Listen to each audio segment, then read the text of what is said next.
नमस्कार. आस्वाद मनांचा art and क्राफ्टमध्ये तुम्हा सर्वांचं पुन्हा एकदा मनपूर्वक स्वागत.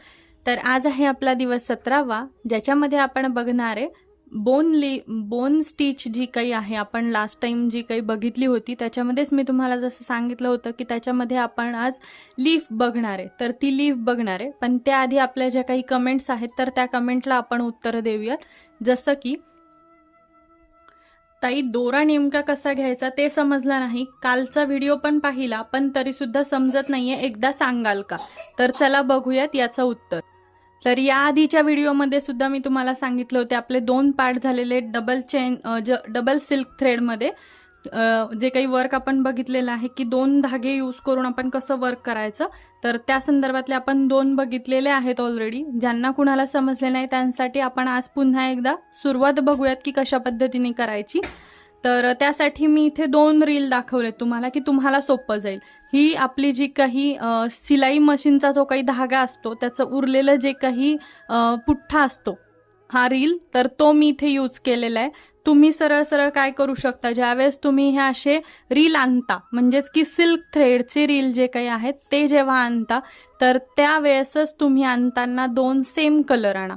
जर नाही मिळाला तर ऑप्शन असा आहे की आपण हे रील यूज करू शकतो. हा जो रील आहे ह्याचं तुम्ही काय करायचं आहे, हा जो काही थ्रेड आहे त्यातला निम्मा थ्रेड यामध्ये गुंडाळून घ्या किंवा तुम्हाला जेवढा गरजेचा आहे तेवढा याच्यामध्ये गुंडाळून घ्या, जेणेकरून हा दुसऱ्या वेळेस सुद्धा तुम्हाला दुसऱ्या ह्याच्यासाठी यूज होतो. कारण प्रत्येक वेळेस आपला प्रत्येक धागा रिकामाच होईल असं नाही. बट तुम्ही जर शिलाई काम करत असाल तर तुमचा नक्की राहतो. बट जे फक्त आरी वर्क करतात त्यांच्यासाठी हे लवकरात लवकर मिळत नाही. तर त्यासाठी किंवा सरळ सरळ तुम्ही काय करू शकता की एखादा पुठ्ठा घ्या आणि त्या पुठ्ठ्याला सरळ सरळ रोल करा किंवा कोणतीही काडी घ्या त्याला रोल करा. कशालाही रोल करून तुम्हाला फक्त एकाचे 2 करायचं, बस एवढंच करायचं. त्यानंतर काय करायचंय, हा जो काही थ्रेड आहे ह्या थ्रेडचा आणि हा जो काही रील आहे ह्या रीलचा, ह्या दोन्ही रीलचा जो काही आहे इथे नॉट टाय करा. नॉट कशी टाय करायची हे आधी आपण बघितलेलं आहे. तशाच पद्धतीने नॉट टाय करा, जेणेकरून की तुमचा जो काही धागा आहे तो वरती येणार नाही. अशा पद्धतीने अशी जाड आपली जी काही नॉट आहे ती झाली पाहिजे. हे बघू शकता तुम्ही.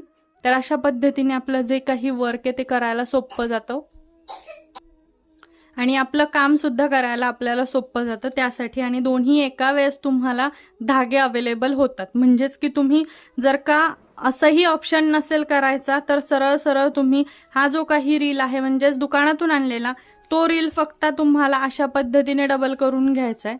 जेवढा तुम्हाला लागतोय तेवढा तुम्ही इकडून सोडवून घ्या. म्हणजेच की ही साईड तर रीलची आली आणि ही साईड जो आहे आपण इथून फोल्ड केलेला आहे, त्यानंतर इकडची जी काही साईड आहे एक साईड ती तुम्ही जेवढी लागतीये तेवढी तुम्ही काढून घ्या. अशा पद्धतीने आपण 2 धागे तयार करू शकतो आणि डबल स्टिचचं जे काही काम आहे ते करू शकतो. आय होप की तुम्हाला आता समजलं असेल ताई, आणि नक्की रिप्लाय करा तुम्हाला समजलं की नाही. पुन्हा एकदा मी सांगेन, काही प्रॉब्लेम नाही. त्यानंतर आपल्याला अजून एक कमेंट होती ती म्हणजेच की बॉलचेन जी आपण लावतो. आता बऱ्याच जणांना बॉलचेन माहिती नसेल, मी दाखवते. तर ही आहे बॉलचेन, जी की आपल्याला जे काही ज्वेलरी मटेरियल मिळतं किंवा आरी एम्ब्रॉयडरी याच्यासाठी यूज केली जाते. ही तुम्हाला त्यावेळेस यूज होते ज्यावेळेस तुम्हाला शुगर बीड्स जे असतात आपले, म्हणजेच की हे वाले, ज्यावेळेस तुम्हाला हे वाले अवघड जातात किंवा ज्यावेळेस तुमचा रेडीमेड ब्लाऊज असतो त्यावेळेस तुम्हाला करायला सोपं जावं यासाठी तुम्ही ही बॉलचेन जी आहे ती ऑप्शन म्हणून घेऊ शकता. तर बऱ्याच जणांची ही काळी पडते. आता जवळपास हिला माझ्याकडे आहे, ही मला 1 ते 1.5 वर्ष झालेलं आहे, माझ्याकडनं वापरात आलेली नाहीये, पण तिला अजिबात ही काळी पडलेली नाहीये किंवा कलर गेलेला नाहीये. बट तुम्ही जर का लो क्वालिटीची यूज केली तर नक्कीच ती काळी पडते. तर ज्यावेळेस तुम्ही आणताल त्यावेळेसच त्यांना क्वालिटी विचारून घेऊ शकता. आता जरी दुकानदार असतील तर ते नक्कीच म्हणतात की नाही आमच्याकडची काळी नाही पडणार, पण तरी सुद्धा आहे ना तुम्ही एक 4 ते 5 दिवस जेव्हा कस्टमरच्या ब्लाऊजवर यूज करणार असाल ना तर 4 ते 5 दिवस उघड्यावरती ठेवून बघा. जर ती काळी पडली तर तशीवाली चेन तुम्ही यूज करू नका, कारण कस्टमरच्या कंप्लेंट्स येतील. जर तुम्ही स्वतःसाठी करणार असाल तर हरकत नाहीये, बट ज्यावेळेस तुम्ही ब्लाऊज तुमचं ठेवता तर त्यावेळेस ते नक्कीच पॅक करून ठेवा. जो काही पिशवी असेल, एखादा कागद असेल त्याच्यामध्ये रॅप करून ठेवा, जेणेकरून त्याला हवा त्याला हवा लागणार नाही यासाठी. आणि जर तुमची लावून झालेली आहे आणि ती जर का तुम्हाला वाटते काळी पडू नये, तुम्हाला माहित नाही क्वालिटी कशी आहे, बट तुम्हाला करायचंच आहे वर्क, तर त्यावेळेस तुम्ही काय करू शकता, जी काही ट्रान्सपरंट नेल पेंट असते तर ती नेल पेंट तुम्ही यूज करू शकता. ट्रान्सपरंट नेल पेंट ज्यावेळेस तुमचं वर्क कंप्लीट होतं त्यानंतर त्याच्यावरती तुम्ही ट्रान्सपरंट नेल पेंट लावू शकता, जेणेकरून की तुमच्या याला वारं लागणार नाही आणि ती व्यवस्थित सिक्युअर राहील यासाठी. पण त्यानंतर सुद्धा तुम्हाला जे काही ब्लाऊज आहे त्याला सुद्धा व्यवस्थित रॅप करूनच ठेवावं लागणार आहे. तुम्ही लावा, अदरवाईज नका लावू, काही प्रॉब्लेम नाही आहे, बट तुमचं जे काही ब्लाऊज आहे ते तुम्हाला व्यवस्थित सिक्युअर करूनच ठेवायचं. म्हणजेच की प्लास्टिकचं जे काही सील रॅपची जी काही बॅग येते ते कस्टमरला सुद्धा तुम्हाला दरवेळेस सांगायचं की तुमचा जो काही ब्लाऊज आहे तो व्यवस्थित ठेवा म्हणून. नाहीतर तुमचं जे काही वर्क केलेलं आहे, जे की शुगर बीड्स वगैरे मी तुम्हाला सांगितलं होतं की जर हलक्या क्वालिटीचं यूज केलं तर ते काळे पडतात, तर त्यासाठी आणि तसंही तुम्हाला जे काही ब्लाऊज आहेत तर ते तुम्हाला रॅप करूनच ठेवावे लागतात, जेणेकरून त्याची जे काही लाईफ आहे ती लॉंग लाईफ चालेल यासाठी. जे काही वर्क आहे ते खराब होणार नाही किंवा काळपट पडणार नाही यासाठी. त्यानंतर बरेचसे चेनचे प्रकार येतात. जसं मी तुम्हाला सांगितलं ट्रान्सपरंट नेल पेंट जे आहे तर ती तुम्ही हे जे काही स्टोन चेन आहे तर त्याला सुद्धा तुम्ही यूज करू शकता, जेणेकरून की हे जे काही स्टोन्स आहेत तर हे स्टोन्स पडणार नाहीत. अदरवाईज काय होतं की बऱ्याचदा ते जे काही स्टोन्स आहेत ते गळून जातात आणि चेनच खाली राहते, तर त्यासाठी तुम्ही याला सुद्धा ट्रान्सपरंट नेल पेंट लावू शकता. ही जी काही पर्ल आणि डायमंड चेन आहे, आता चेनमध्ये पण भरपूर प्रकार आहेत, आपण पुढे बघणारच आहोत की कशा पद्धतीने स्टिच करायच्या. आज हा विषय निघाला म्हणून मग मी तुम्हाला याबद्दलचं उत्तर देते. तर आता आपण सुरुवात करूया. आपली जी काही बोन लीफ आहे, म्हणजेच की बोन स्टिचमध्ये लीफ कशी करायची ती बघूया. चला मग आता सुरुवात करूया. तोपर्यंत जर चॅनलवरती नवीन असाल, लाईक, शेअर आणि सबस्क्राईब करायला विसरू नका. कारण काय की एवढ्या इन डिटेलमध्ये तुम्हाला ऑनलाईन किंवा जे काही यूट्यूब आहे त्याच्यावरती कोणीही शिकवणार नाही. त्याचबरोबर हे शेअर करा, म्हणजेच की ज्या काही गरजू स्त्रिया आहेत त्यांना मिळेल. अदरवाईज फक्त घरात बसून ज्यांना स्वतःचे करायचे आहेत ब्लाऊज त्यांना सुद्धा करायला मिळतील यासाठी.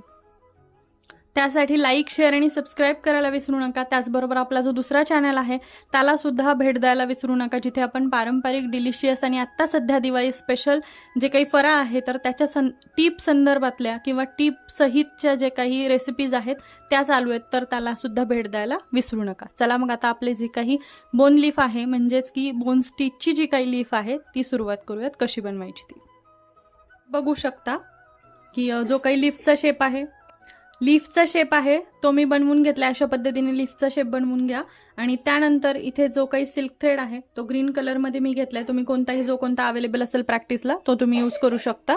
त्यानंतर इथे जे काही डबल थ्रेड आपण यूज करणार आहे तर त्याला इथे मी 2 करून घेतलेले, माझ्याकडे एकच आहे आता सध्या अवेलेबल तो सेम कलर. तर त्यासाठी मी इथे तुम्ही बघू शकता की मी इथे 2 धागे जे आहेत त्याचा मिडल करून घेतलेला आहे आणि त्यानंतर जेवढं लागतोय तेवढा धागा मी इथे सोडवून घेतलेला आहे त्या रीलमधून. आणि त्यानंतर इथे जे काही आहे आपल्याला इथे त्याला नॉट करायचे. नॉट सांगितल्याप्रमाणे करून घ्यायची, जेणेकरून की आपला जो काही थ्रेड आहे तो आरपार आपली जी काही गाठ आहे ती आली नाही पाहिजे यासाठी. तर आता इथे धागा जो आहे तो मी डबल करून घेतलेला आहे, याआधी सुद्धा सांगितलंय त्या पद्धतीने. आणि त्यानंतर जी गाठण आहे ती आता आपण सुरुवात करूयात. गाठण पकडलेली आहे मी 2 बोटांमध्ये आणि आता आपण सुरुवात करूयात.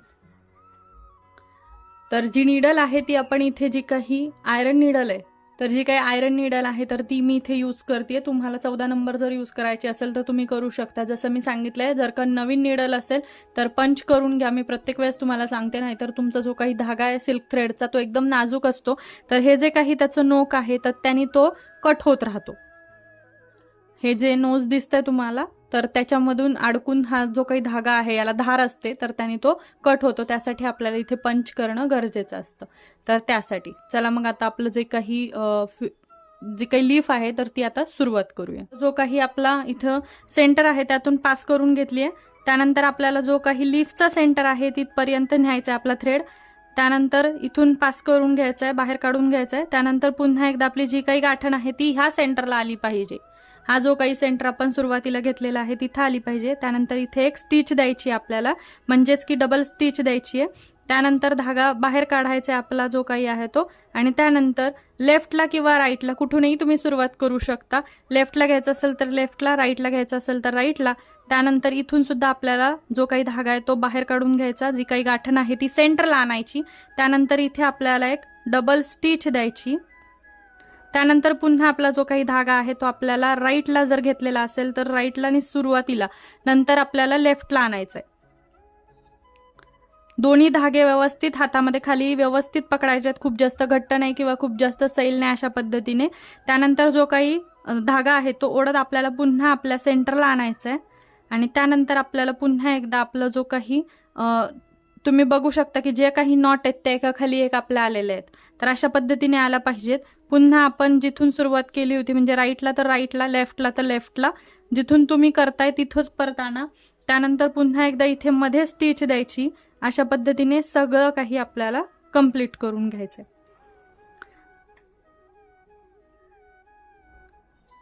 आय होप की तुम्हाला हे जे काही मी शिकवते ते सोपं जात असेल किंवा तुम्ही प्रॅक्टिस करत असाल. आता दिवाळीमध्ये बऱ्याच जणांना टाईम मिळणार नाही, पण तरी पण कसं आहे की तुम्ही थोडा तरी टाईम काढा. सिल्क थ्रेडचं काम असं असतं की तुम्ही जर का एकदा हातातून सोडलं तर ते तुम्हाला परत एकदा करण्याच्या वेळेस तुम्हाला थोडासा त्रास देतं. तर त्यावेळेस काय करायचं की प्रॅक्टिस करायची. त्यासाठी थोडाफार का होईना आपला टाईम आपला जो काही वर्क आहे त्याला द्या, कारण तुम्ही बिगिनर आहात. तुम्हाला जर खरंच मनापासून शिकायचं असेल तर नक्की त्याला टाईम द्या आणि व्यवस्थित शिका.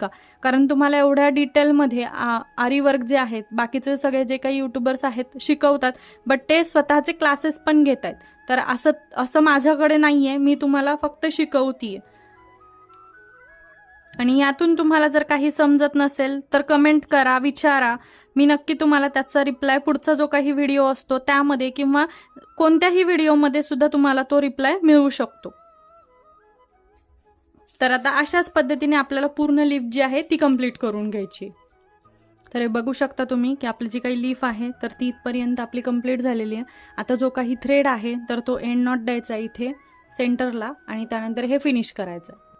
आता एवढं झाल्यानंतर तुम्हाला जर का इथून जर धागा फिरवायचा असेल म्हणजेच की शेप जर व्यवस्थित द्यायचा असेल तर तुम्ही जो काही आपला जरी थ्रेड आहे गोल्डन थ्रेड तो सुद्धा तुम्ही फिरवू शकता, किंवा मग हा जर थ्रेड तुम्हाला फिरवायचा असेल तर हा सुद्धा तुम्ही फिरवू शकता.